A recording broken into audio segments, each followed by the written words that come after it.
Okay.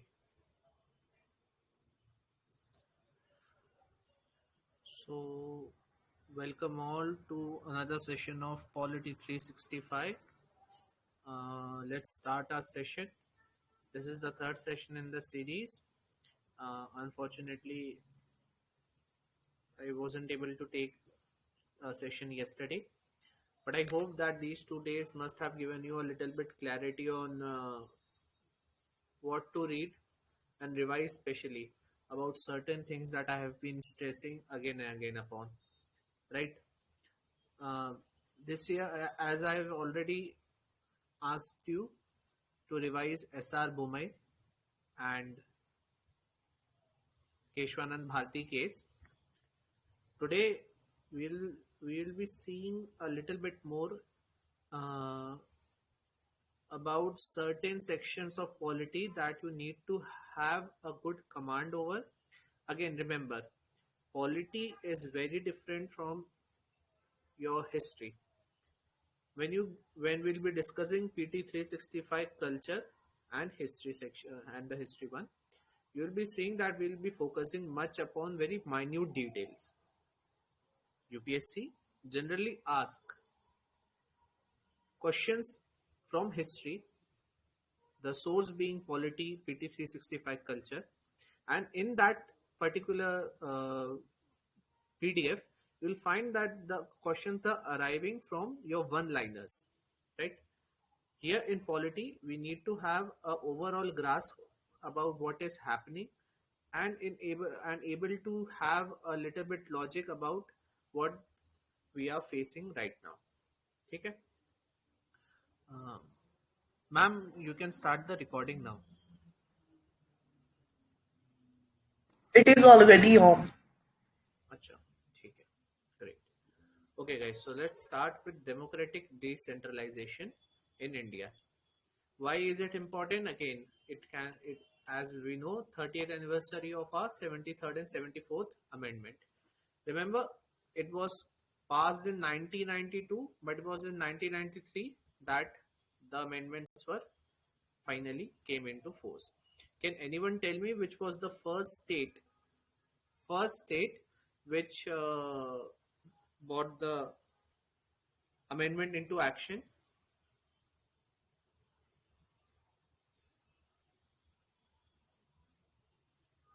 It is advisable to have an idea about a comment section. Okay, Rajasthan. Great. It was indeed Rajasthan, the first state which started the implementation of our 73rd and 74th amendment. Right? The definition of democratic decentralization is, first, it is devolution of power, resources, and decision-making authority. All three being the keywords, right? Why it is democratic? Because here the devolution is from central to local governments, and local governments are the face of democracy right now in India. Now, we need to remember regarding these amendments, first, no need to remember how many items were added or how many items were subtracted or transferred from here and there. No, simply there was an 11th schedule that was added for panchayats, while there was a 12th schedule that was added for municipalities. Second, the part that is related to these amendments is part 9. Okay, so part 9 of the constitution is about panchayat, part 9A is about municipalities, while 11th and 12th schedule are regarding your panchayats and municipalities. Do not get confused over here. So how are you going to clear your confusion? Many people do get confused while they are solving your prelims questions, right? Simple है. Remember 11th and 12th. 11, 12. What is these schedules? बस और कुछ याद नहीं रखना है. Right? You schedule a task one after another. You don't schedule a task A and then you schedule a task A clause A.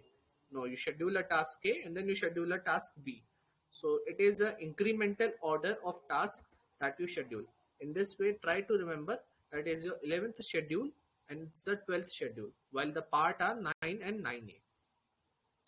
Moving on, there are some important schemes that we need to remember. Sometimes UPSC do ask about these, right? The first is People's Plan Campaign, PPC Sabki Yojana Sabka Vikas. Okay, it is very much, I think, visible and explanatory in itself. Second is important, which is your backward regions grant fund. Why I have highlighted it? Because the portion here that we need to remember is it is untied funds, right? There is this particular habit of UPSC that it kind of changes the keywords. The keyword here is untied, right? There are two types of funds. Because we have less time, it would not be advisable for you to now learn what are tied funds, what are untied funds, what are special assistant packages, right, or schemes. Such things are better when we have plenty enough of time. Right now, remember, backward regions grant fund is your untied funds, right? And then Swamitva scheme, it is sort of today's flagship scheme when it comes to democratic decentralization, especially related to your village welfare. So what does it do? It provides a record of rights and issues a property card to property owners for village household owners. So Swamitva scheme is only applied right now in villages. This is the second point that we need to remember regarding your prelims. Now moving on, finances.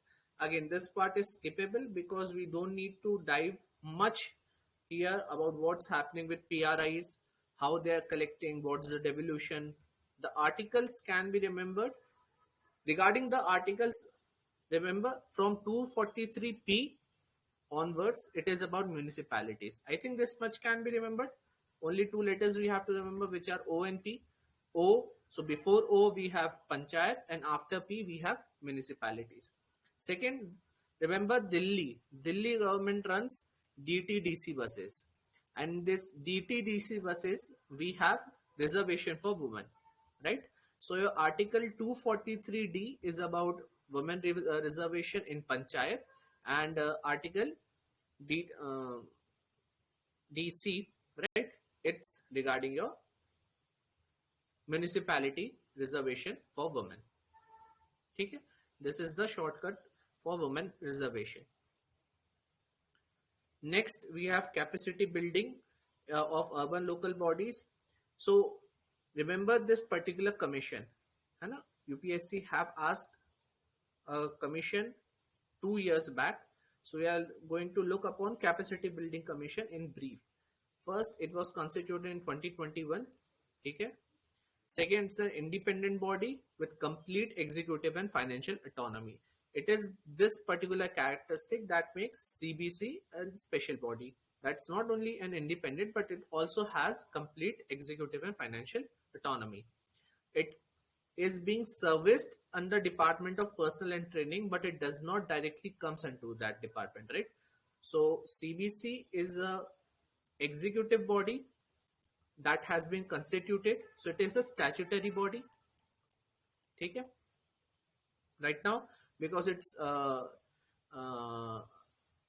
constituted through gadget, it's still an only executive body in nature, right?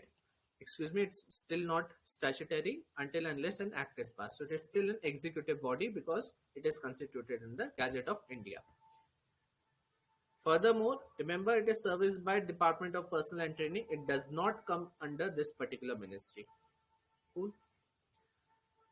Then coming on urban local bodies, remember again, urban governance is part of state list. Okay. This much is enough to remember from perspective of prelims, right? Again, for means, it's a different story, but we need not to divulge much into it.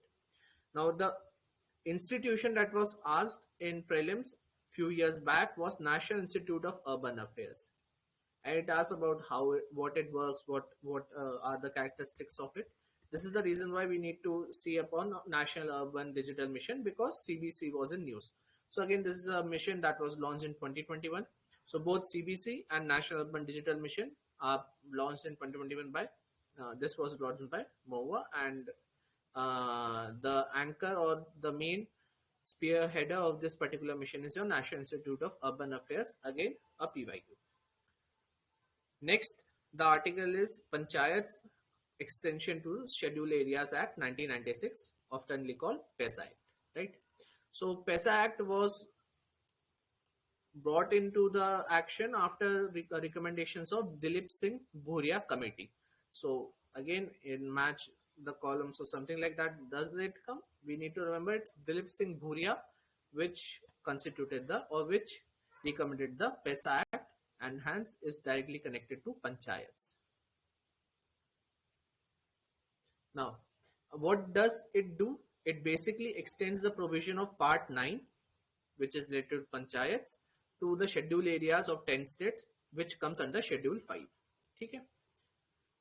Article 244 Clause 1 is related to your Schedule 5, classifying the states where which have areas coming under the Schedule 5, right? Of these 10 states, we need to remember only 2 states specifically, Jharkhand and Odisha. Why? Because these 2 states still does not have no PESA Act or any PESA rules governing in their states in the scheduled areas, right? So remember Jharkhand and Odisha, that's all. No more states need to be remembered. We need to remember Jharkhand and Odisha because they still have to bring PESA Act in their provisions. Okay? PESA Act is also called Constitution within the Constitution. Again, becomes a very important pointer for your prelims. And Ministry of Panchayati Raj is the spearheader or is the nodal ministry for this particular act. In other features, it is the Gram Sabha, which is the major body, right, dealing with the PESA Act. Who are the parts of it? Remember, all the people whose names are included in electoral rolls for panchayat at village level, right? Again, a small change such as district or something like that could be made by UPSC to confuse us. So we need not to have confused in this very, very basic body, right? It is the first body that you will be dealing after you become an officer. So Gram Sabha consists of persons included in electoral rolls for panchayat at village level. Okay? And when it comes to reservation, it already has 50% reservation. If the particular panchayat is made in a community where there is STs in numbers, right?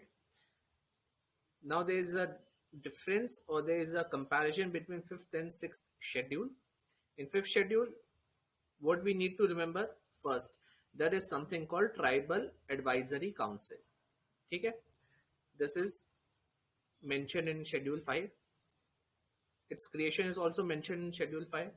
Then we have council creation. So these councils are created through an act of state legislature. Again, very important to remember, right? These 2 points need to be remembered for 5th schedule. When it comes to 6th schedule, states matter. So we have 4 states which are AMTM or Assam, Meghalaya, Tripura and Mizoram. Okay? Next, there is an autonomous district council which is a constitutional body. Remember, in 5th schedule, the bodies were statutory because they have to be made after act of state legislature. While in 6th schedule, all the bodies are constitutional, right? Because they are mentioned, and these have much wider powers and greater autonomy compared to the bodies listed in 5th schedule. Okay. Next, the panel of vice chairpersons. Why does it becomes an important news or tidbit? Because there was an all-women panel of VCs constituted in Rajya Sabha. Okay, all-women panel. The special characteristic of this panel, first, they cannot preside over the house when the seat of chairman, deputy chairman is vacant. In nutshell, right now, this was the first I think Lok Sabha, where, or in fact, the last year was one of the first years in the history of our parliament where there was no deputy speaker, right? Without deputy speaker, we have functioned our whole sessions. In this sense, UPSC may ask that panel of vice chairmen, can any one of them sit on the chair when there is a vacancy for deputy speaker or deputy chairman? So no, that is not the case. If the position is vacant, the panel of vice chairpersons are not the replacement, right? They are temporary residing over the seat in order to continue the process of the house. Second, these members are appointed by the speaker or the chairman himself or herself, right? So according because we are talking about Rajya Sabha specifically, rules of Rajya Sabha says that chairman nominates these members. On the other hand, if there is a vacancy on the seat of chairman, president shall appoint a member of the house to perform the duties. ठीक? So remember, panel of vice chairpersons does not mean that we are going to have a replacement or a person sitting on the seat officially or in the capacity of chairman or deputy chairman. No, the vacancy still exists. The VCs would only replace the present chairman or the present deputy chairman. ठीक है? Next, we have parliament sessions. So, because there was a special session called, I think twice last year.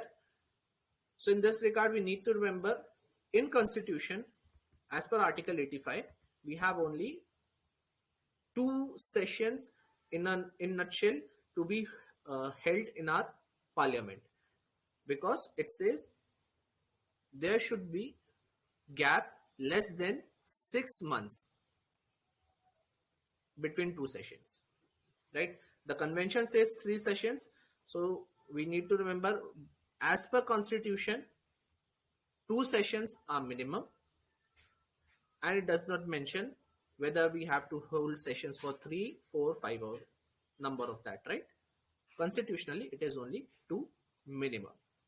Next, we have cabinet committee. So because these sessions were spearheaded by cabinet committee, the whole arrangement was done by them. We need to remember how many committees exist, especially which of these committees are headed by PM. We need to remember who are the chairpersons. Right now, we have PM, Home Minister and Finance Minister, right? There need to be a alertness about which committees presently is being chaired by Finance Minister and Home Minister. In general practice, it is Prime Minister, and sometimes Home Minister also presides or rules over certain committees. But we have a certain committee where Finance Minister is spearheading it. So try to see which are the cabinet committees currently in action and differentiate between them. Then immunity for president, again this becomes very important, because a case was put up before Supreme Court, where Supreme Court was challenged whether they could, bring a judgment or not. In Article 299 of our Constitution, it says that government cannot break the statutory law. While in Article 361, it says that there is an immunity of protection to president or governor of the country in their actions. So whatever they are doing as per their actions, or whatever the duties they are doing, performing in their office, Article 361 provides them immunity from judicial scrutiny or court scrutiny, right? There was a conflict between these both, because the case that was filed said that the contract was issued under the seal of president. So president does becomes a party to it. But the Supreme Court held that this is simply avoidance, or it's a kind of a loophole which is being used by the present government in order to bypass the whole case, which is not true, or which is not correct, right? The government cannot claim immunity from application of law because a contract was issued under the seal of president or governor. And they would be tried as a party who had breached a statutory law.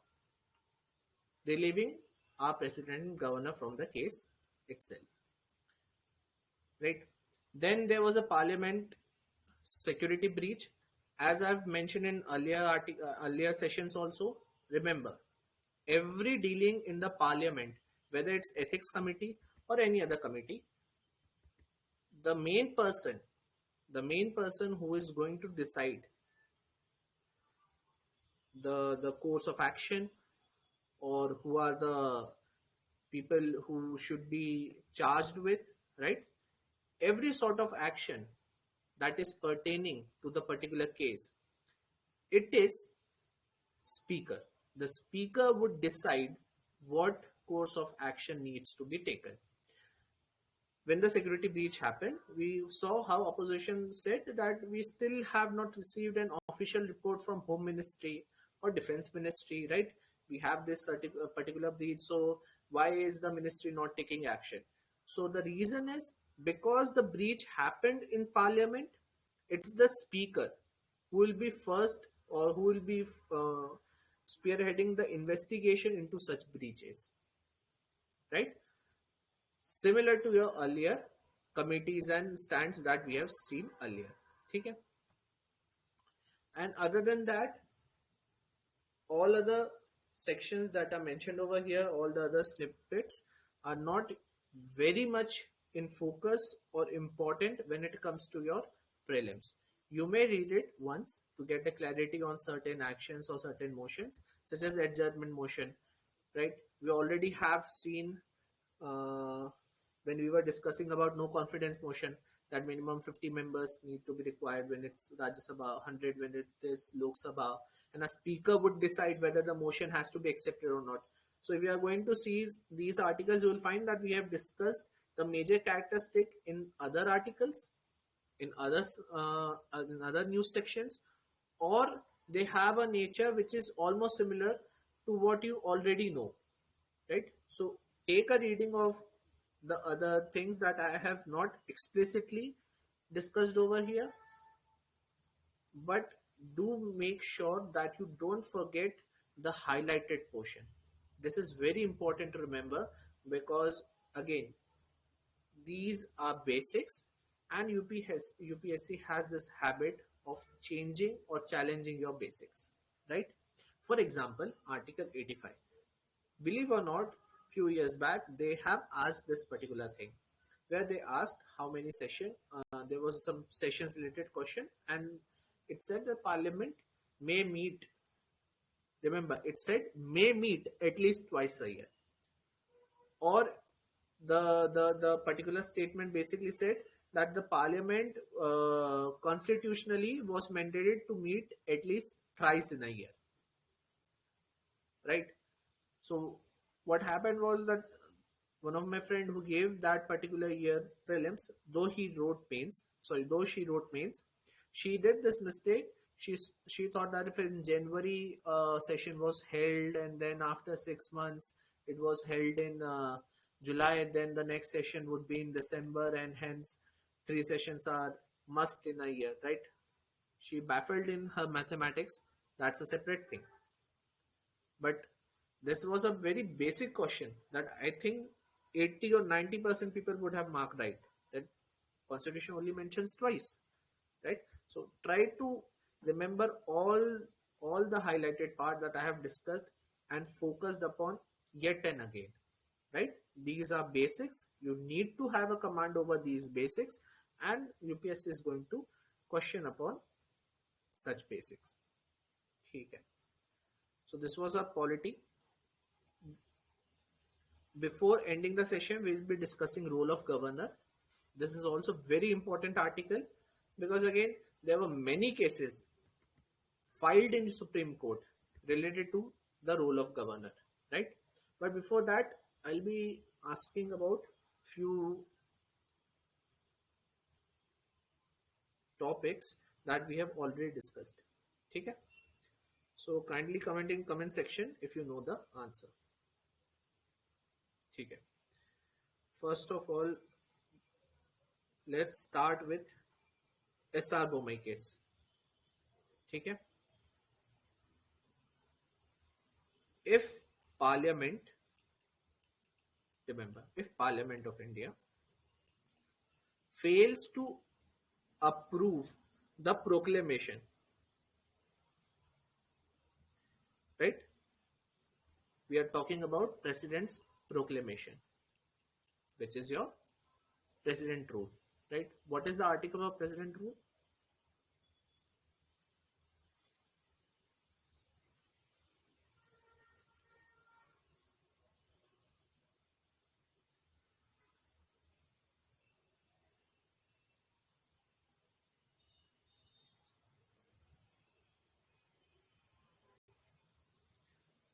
Article 356 is your President rule.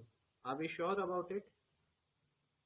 It is is it 365 or 356?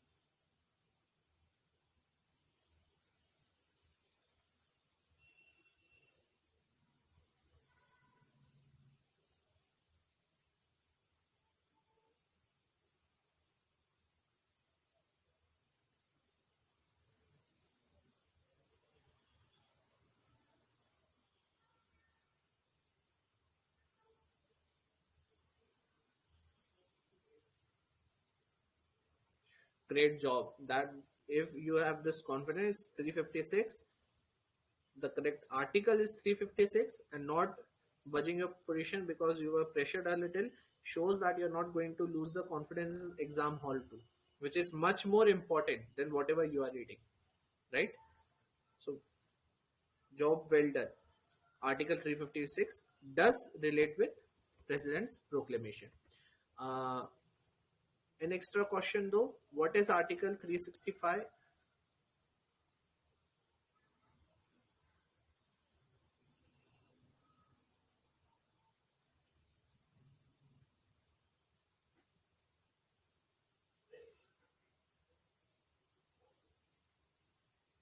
Okay, no issues. So 365 basically says that if the directions issued by union, right, center fails to state fails to follow those particular instructions, the President rule can be imposed upon it, or the power in 356 can be called upon. Okay, but great job. It's a very delight to see that you held on to your basics. Good. Okay. So my question was that if Parliament of India, right, fails to approve, or there is a time limit actually. So President has made a proclamation under Article 356, and then in SR Bomai case, a time limit was given within which the Parliament of India, right, the Parliament of India had to approve this particular proclamation. Any idea how many months?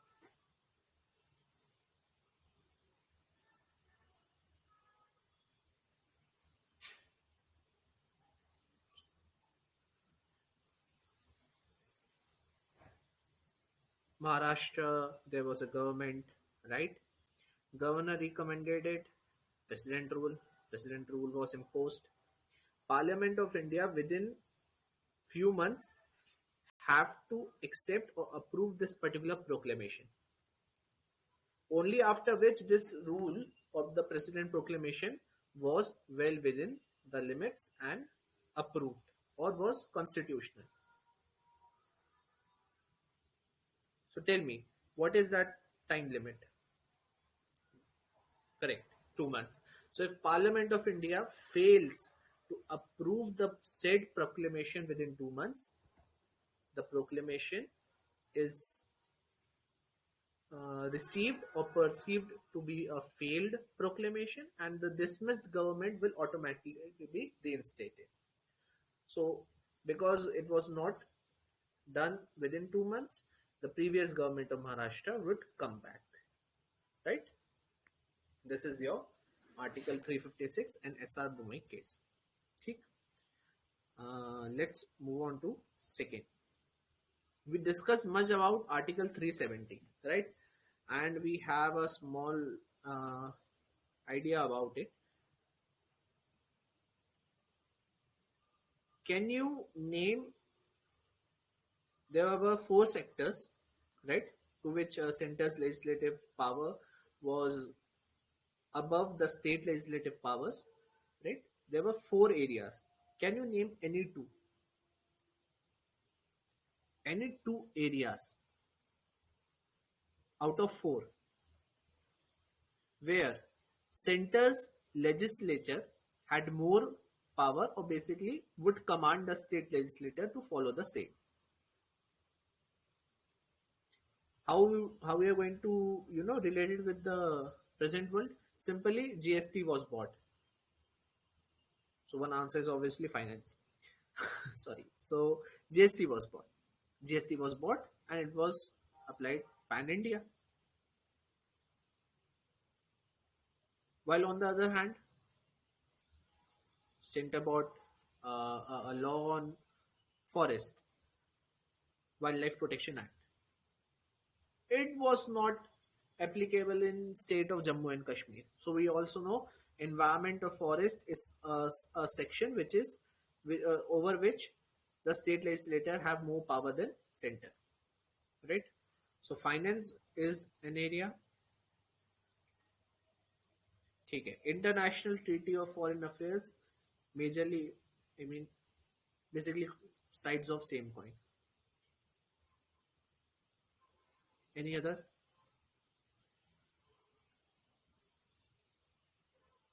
Okay. So one we are missing majorly is defense. In defense also, the central legislature would have more power over state. And the final one is communications. Right? This communication is not only your mobile communication. It's basically the communications which comes under like which encompasses post, right? So postal, your correct broadcasting, right? These all things are also included in the communication. So now we remember the fourth section, which are finance, foreign affairs, right? So we have two F's, and then there is a D, which is defense, and then there's a C, right? So CDFF, CDFF, these are the four sectors of four areas over which center's legislature had more control or had absolute control in Jammu and Kashmir, even after Article 370. Okay, and now obviously the center has more power. Okay, done.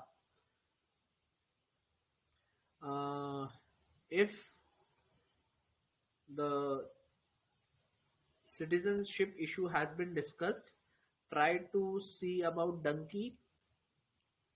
Okay, what is donkey? So we need to have a little bit idea about donkey, a little bit what it's. And then OCI. OCI is certain section that you need to have a very great command upon, right? You would be rarely hearing about people NRIs getting their NRIs getting some severe action on certain things like that, but you will be hearing OCI license was cancelled. This particular person who was holding OCI, the rights were taken from them of OCI, right? So try to read about OCI and little bit about donkey. Okay. Next, we already have discussed about fundamental rights. In that regard, there is a triple test formula. Again, this is probably an important current affair from last 2 years. Any idea what this triple test or triple test formula is related to?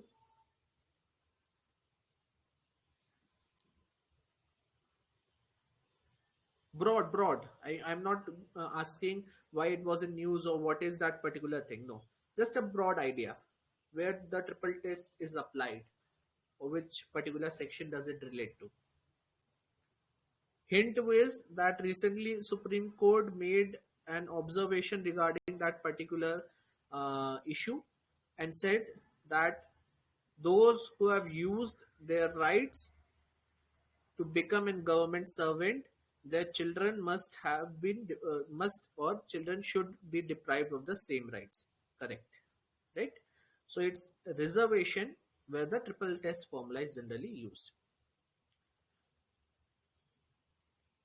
Remember the first case of triple test, which is your K. Krishnamurti case. Okay? K. Krishnamurti.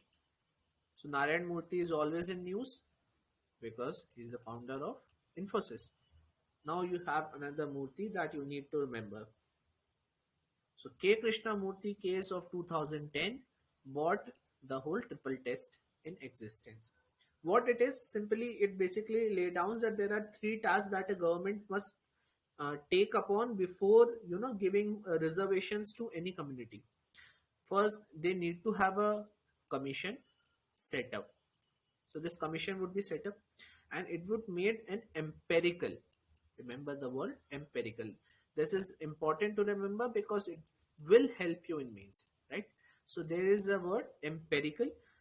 The commission has to make an empirical inquiry, and after making an empirical inquiry into the backwardness of the said community as well as the implications of the same, it would suggest a proportion of reservations. Okay? It would suggest a proportion for reservation, and then the reservations that have been declared upon, it would be clubbed with the existing proportion or existing quantity of the reservation, and that must not breach the limit decided in Indra Sahani case, which is of 50%. Okay? So these are the three steps that Supreme Court in K. Krishnamurti case had given to governments, and this was specifically for your local body elections. Okay? I think this is an important concept to be remembered because Justice Rohini Commission has been famous from last 2 years, which was constituted under an article. Can anyone name me the article? There's an article under which the Justice Rohini Commission, which is working for subcategorization of OBC, has been made. Any idea which article is it? I would say that the first article that I have asked you, right, the President's Proclamation, it is around that only, near to that. Or better hint, it is just after the two articles of National Commission of SC.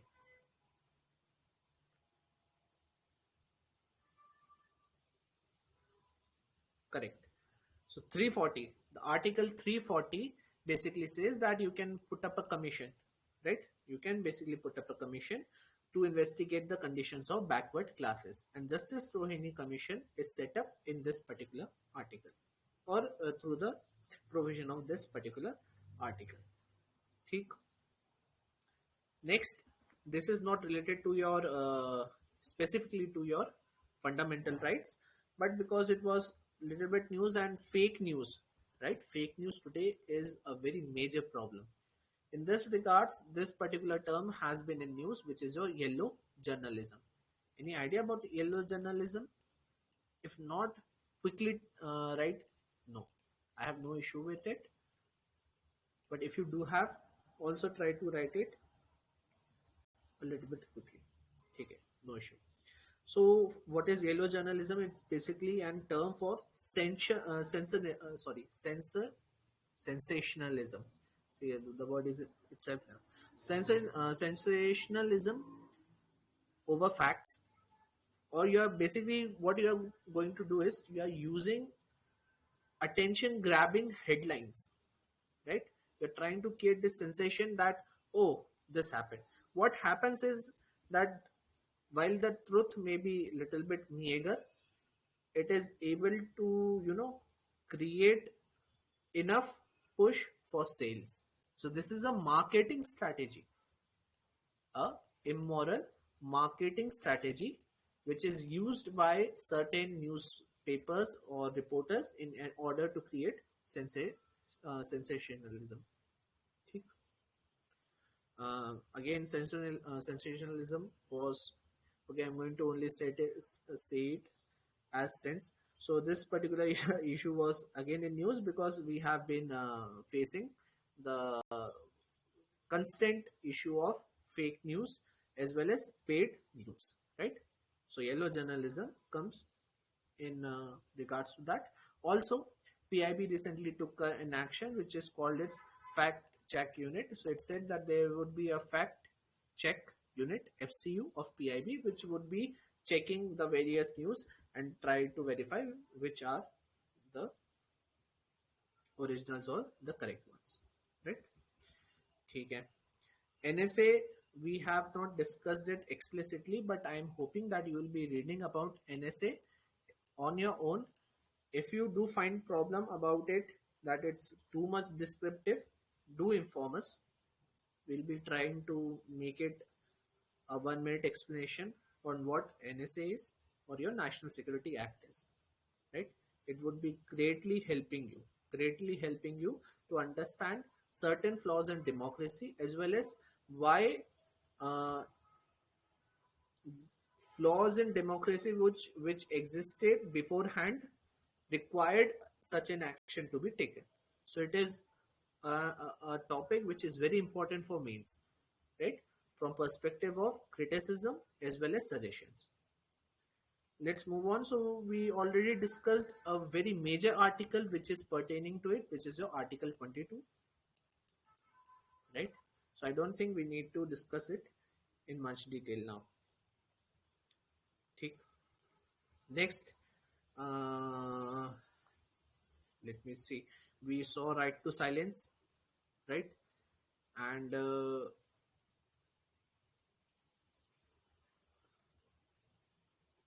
right to silence, which was the article which is pertaining to right to silence.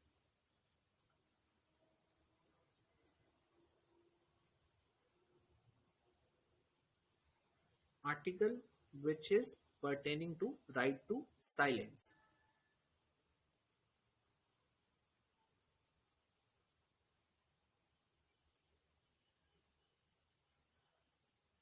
कोई बात नहीं. It was Article 20, right? While we may get confused by thinking about like it's silence. Silence is a expression, so it must be Article 19. But when it comes to right to silence, try to have a broader perspective that it may be related to Article 20, which is right against self-incrimination. So right to silence is evolved from in order to align with your right to self-incrimination under Article 20. Okay. DPSP, everyone was very attentive and did very well in that particular MCQ session. In regards to executive, we already have discussed Article 361. Again, let's try to recall. What was Article 361?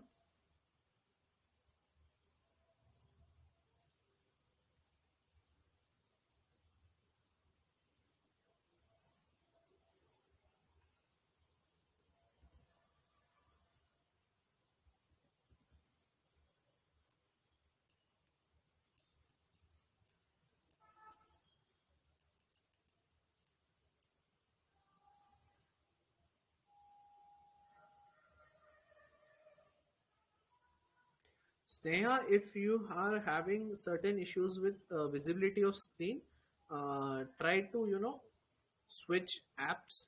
Probably it will bring again.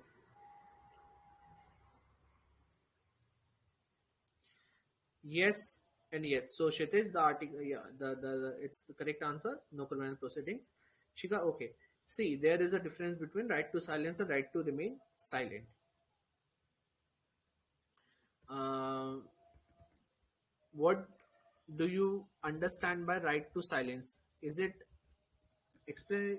Matlab, it's clear, right?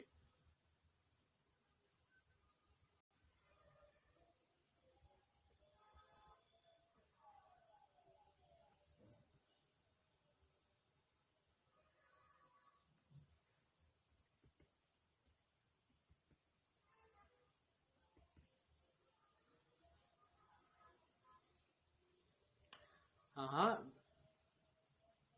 You will be judging yourself. You will be telling me whether it's similar or not. But first, are you able to understand what is right to silence? Is it clear? Right to silence, what is it?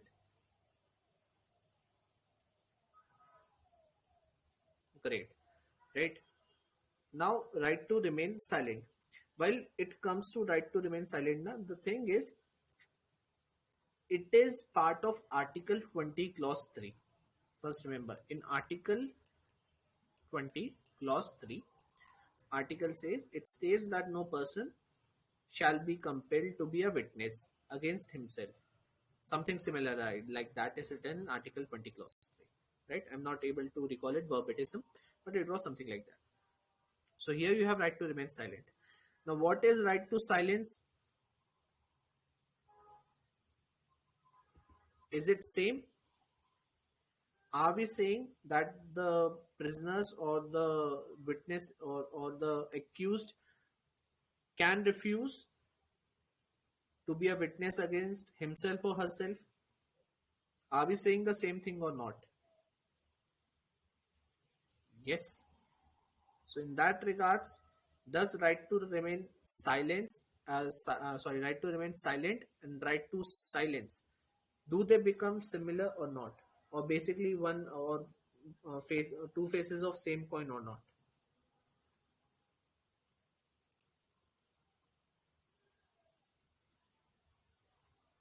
Right. So it's generally the use of language, है ना? It's only in the use of grammar that you may find these two terms, but they are similar. ठीक. Let's get back. So Article 361, very well done. Why it's 361? We know 360 has emergencies provision. Which emergency is mentioned in Article 360?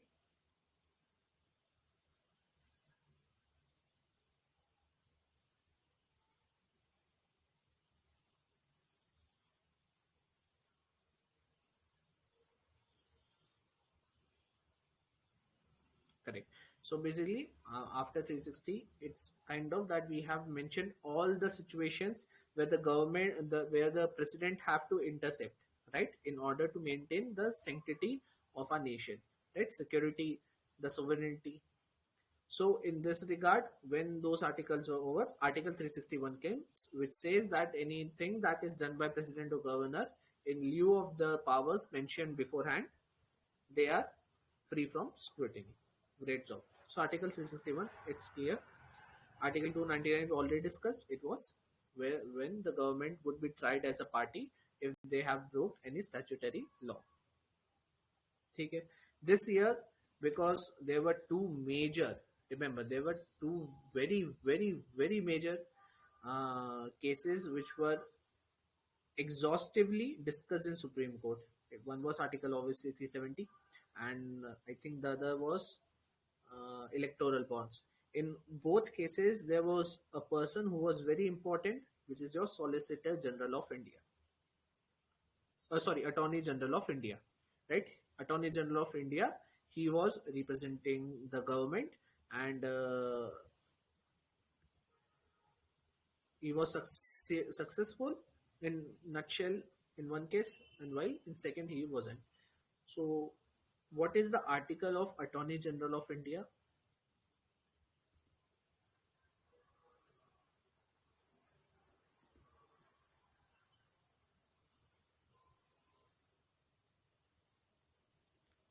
Attorney General of India article regarding it.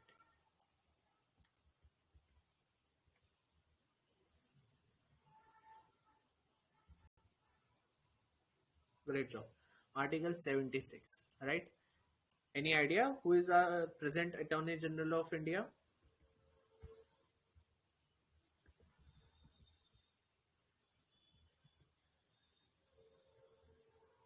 Great. It was Venkat Ramani. Great to it's very appreciable if you have this extra tidbits of knowledge, right? Great job. Right. So let's move on to our legislatures. I think legislature is also a part which was not discussed much, except we discussed office of, we discussed actually whip in nutshell. We also saw about anti-defection laws, right? These were certain things that we saw while discussing our legislatures, right? And there I discussed a difference between condone and condemn. So tell me meaning of only condone today. What is condone?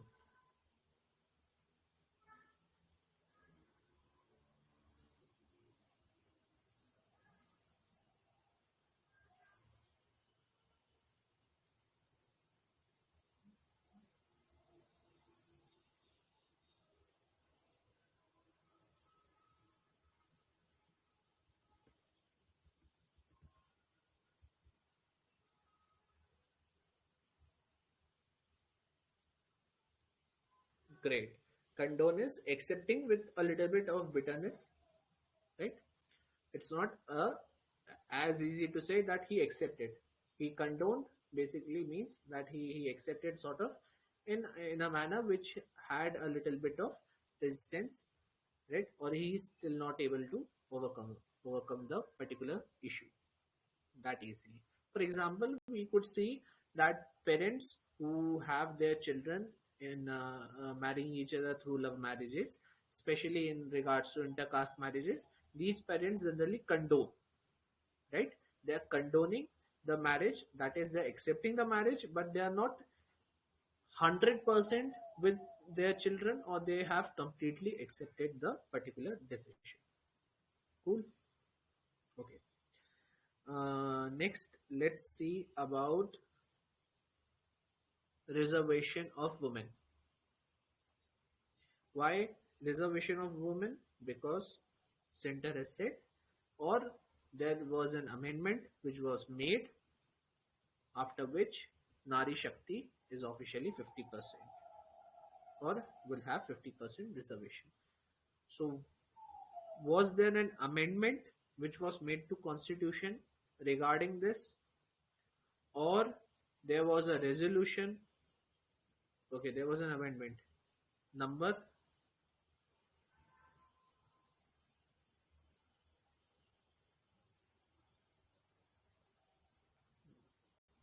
Great. Amendment 106th. So 106th Constitution Amendment Act bought the 50% reservation. Okay. I said 50% reservation and no one corrected me. Sir, it's 1/3. Is it? Is it 1/3 or is it 50%?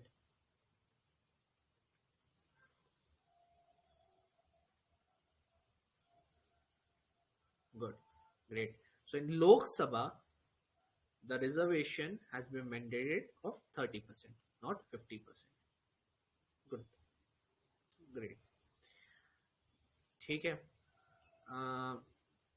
There are certain articles that have been added, so we need to remember a little bit about 330A and 332A, right? Okay, this is 0, don't get confused. This is 330A and 332A. Okay, these were added to your constitutions, while 330A is for Lok Sabha, 332A is for State Assembly, right? And both are providing 1/3 reservation, and this reservation is not only in vertical sense but in horizontal sense too. What does it means? Horizontal reservation. I said there is a vertical reservation, right? So when I say vertical reservation, try to see that there is a glass of water, and in this 66% is your composition, which is free of reservation, while 33% is mandated. So 33% is women. Now I'm saying this is vertical reservation. There is an horizontal reservation. What does it mean? Horizontal reservation. Again, a very key term. Remember, especially for prelims, for mains too. Actually, for mains.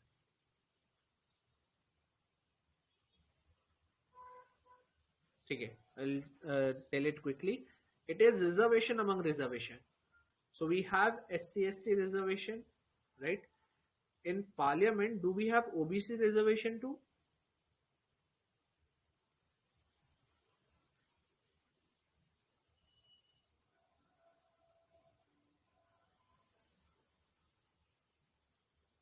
Good. So, uh, great. Horizontal is reservation within reservation.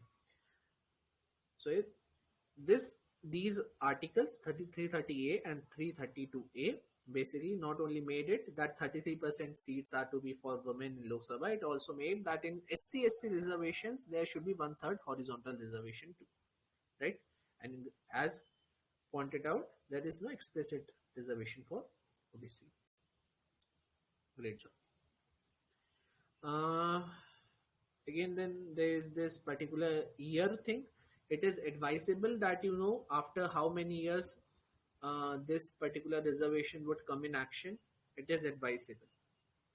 It would help greatly if in prelims there is a straight question upon this, right?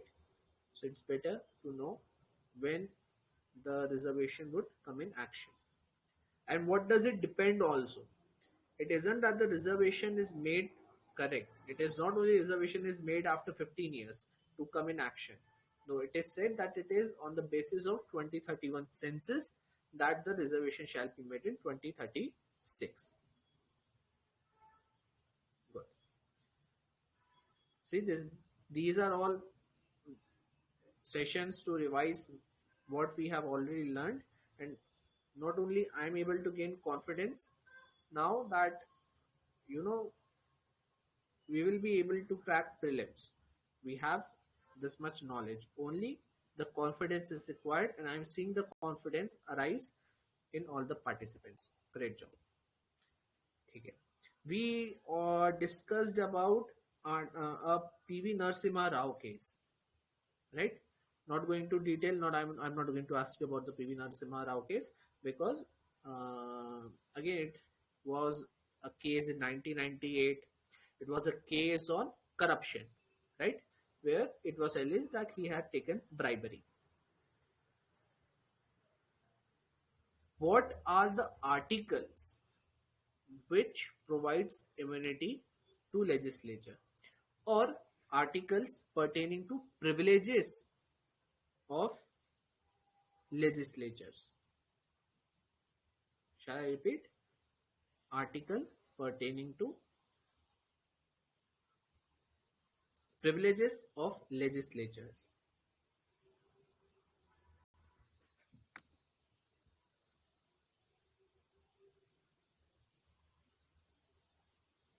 Hmm. Article 105 for central or your parliament members, and Article 194, correct. Article 194, your state legislatures. Great job.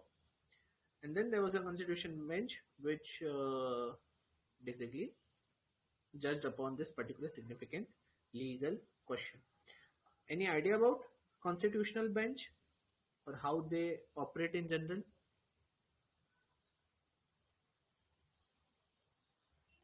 First is there is an article. So if you are able to recall the article very well, because that would make easier to discuss about it.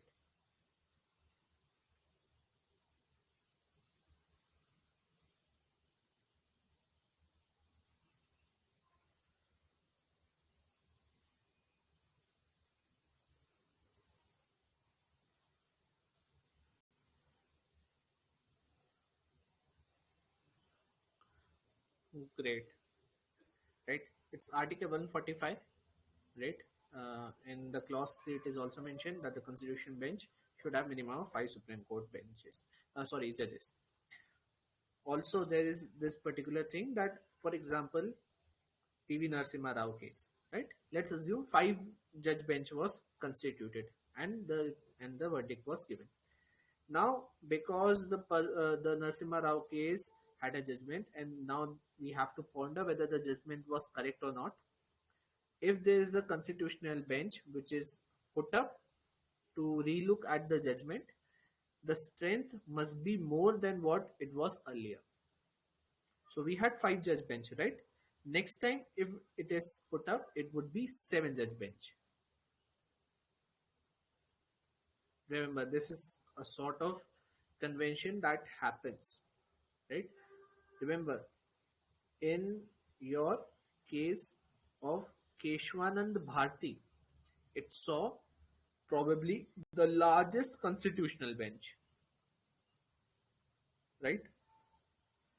And it was held after the judgment in Golaknath.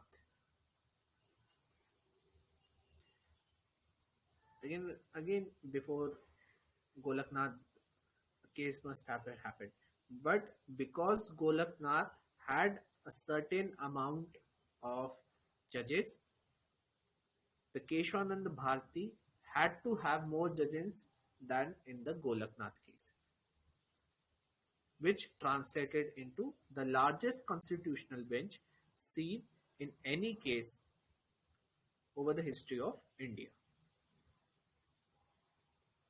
ठीक है, अब उसके बाद probably whenever they are going to relook upon, I think I have to check it again that which case are they going to look upon for reservation, but they are going to look upon the case verdict that they have given pertaining to reservation, and it is assumed or it is perceived that the constitutional bench which is going to sit for reservation verdict, relooking at it, it would be the largest or it would be larger than Keshwanand Bharti. Okay? But whenever that happens, it would be a news in itself and we'll be looking upon it. Cool. Next, let's see about federal relations. We saw about the governor, right? And we just saw that governor has been a sort of in tussle. He has been in tussle of how to say it, due to his actions not being perceived or not being taken by the state governments as friendly, right? So before going deep into the discussion of governor, let's see our next and final article for the day. So it was about that the Kerala, Tamil Nadu and Punjab moved the Supreme Court that their governors are obstructing the free movement of legislature or the governance in their respective state. See, we know there is Article 200, which provides the assent of the governors necessary for a bill to become a law. In my previous polity session, as I discussed, that finance is sort of an executive function, which is devolved by president, and because it is devolved by president, after a bill is presented which is regarding finance, it has to be passed by president because the finance is sort of an executive thing, right? It is an executive function, and in this regards, the holdover subject of finance is with president itself. Okay? Why I refocused upon this particular statement? Because there is a option available for governor when it comes to bills, which is reserving the bill for the consideration of the president, right? There are many conditions explained when the bill can be reserved. And what happens is generally that we are when we are coming across this particular question, we have this particular notion कि अरे कोई भी bill आएगा, any bill XYZ, if it comes, the governor either can give assent or he can withhold or he can return the bill for reconsideration, right? And also he may reserve the bill for the consideration of the president. This is sort of a norm or sort of a theory that we have made for ourselves, which is not true or which is not completely correct. There are certain conditions when the bill would be considered for president and it would be reserved by the governor for the same. See, here we have one condition, which is if governor sees that the particular bill is taking away some powers of high court, that is the state legislature says that certain powers which have been devolved to high court or the judicial or the whatever scope of high court is, right, if it is trying to take some of those powers, such bill would be taken by governor for reservation and presented to president for his or her consideration, right. There is second condition. So we know electricity and water, right. Who do you think is the major stakeholder when it comes to electricity and water? So I'm going a little slow. I may take 10 to 10 minutes more, but believe me, this is very important to understand the governance. Okay. Do you think union has more consideration when it comes to electricity and water?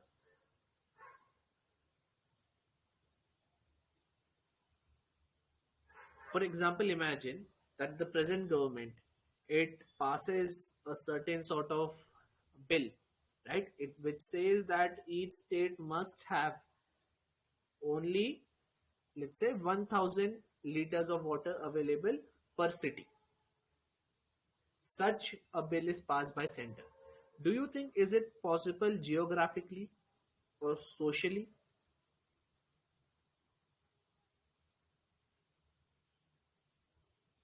Right, it's not possible.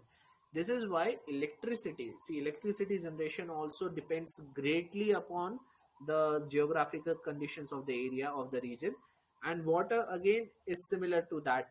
This is why electricity and water under the article 288 has been, the tax on it has been sort of devolved to states by the union.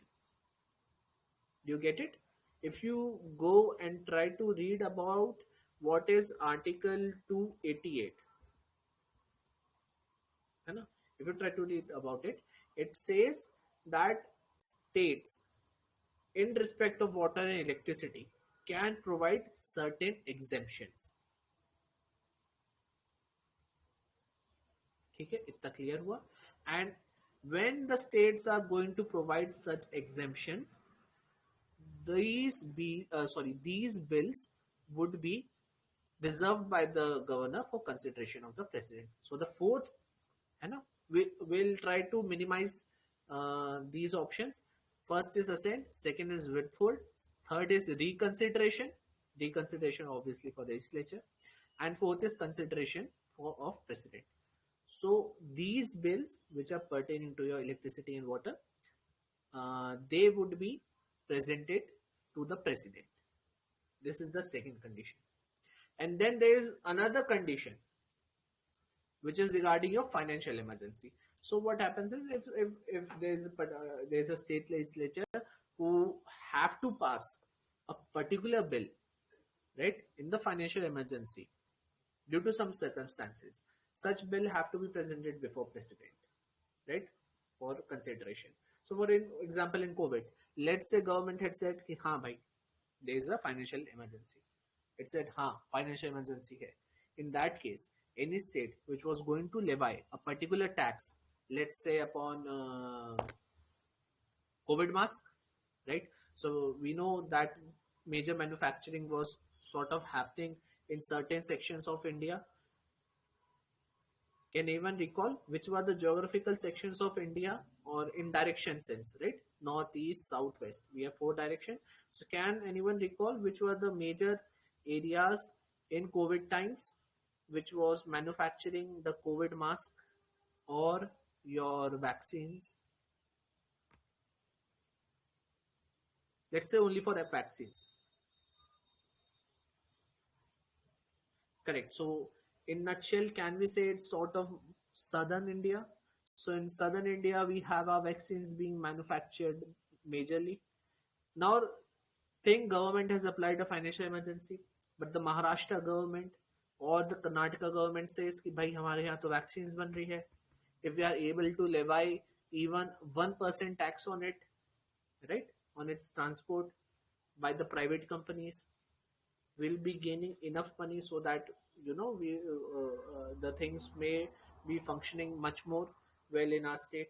So if they passes such bill, the governor may take this bill to the president and ask whether you think it is fit or not, and then it's on president whether he has to accept or not, right? So there are three conditions that we just saw. I think these three conditions are enough. You don't have to divulge much into it. These three conditions that I have told you, the high court, the electricity and water tax exemptions, and the third financial emergency, these are must conditions. Remember, the other conditions are shall. Oh, sorry, other conditions are may. There are few more conditions, undoubtedly, right? There are few more conditions, but those are may. These three are must. So if you get a question in prelims which asks whether the aforementioned bill is to be reserved by president or not, right? Is it compulsory to be reserved for consideration of president or not?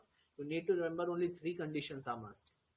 Other than that, if other statements say if the bill is on XYZ and it may be true. But other than these three conditions, if any other type of bill is saying that no, this particular bill must be, so no, that particular statement becomes incorrect. Are you able to understand what the must conditions for consideration of the president are?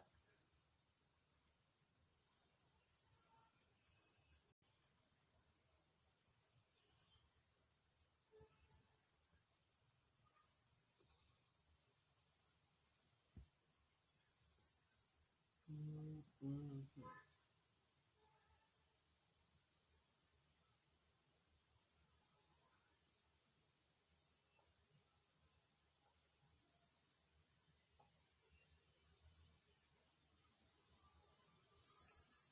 Okay. I think I was actually checking my notes in order to see that if I missed any section. No. So this was all for today, right?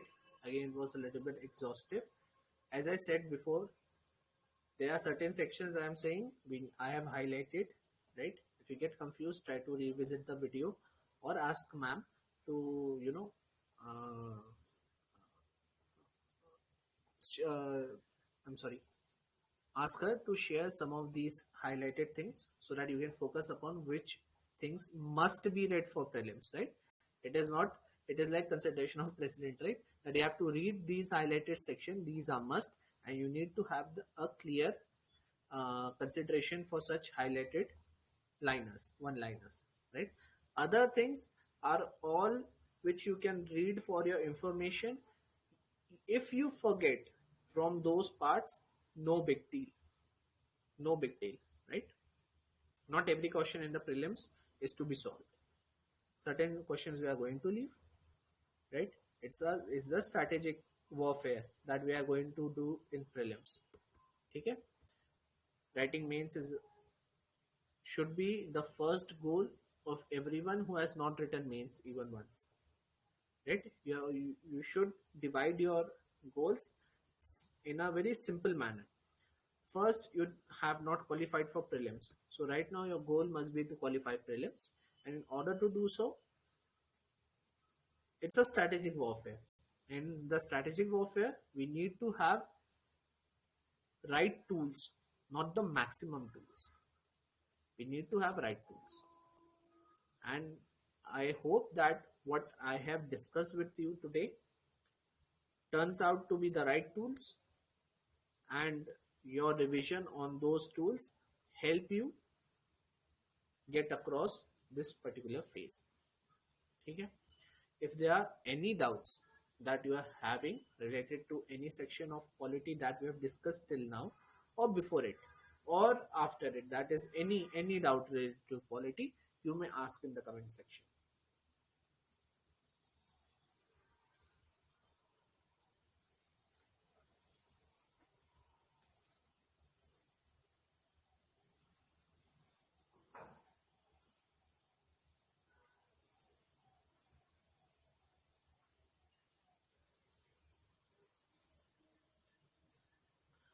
Okay. Uh, so I think there are no doubts. Great. Try to revise.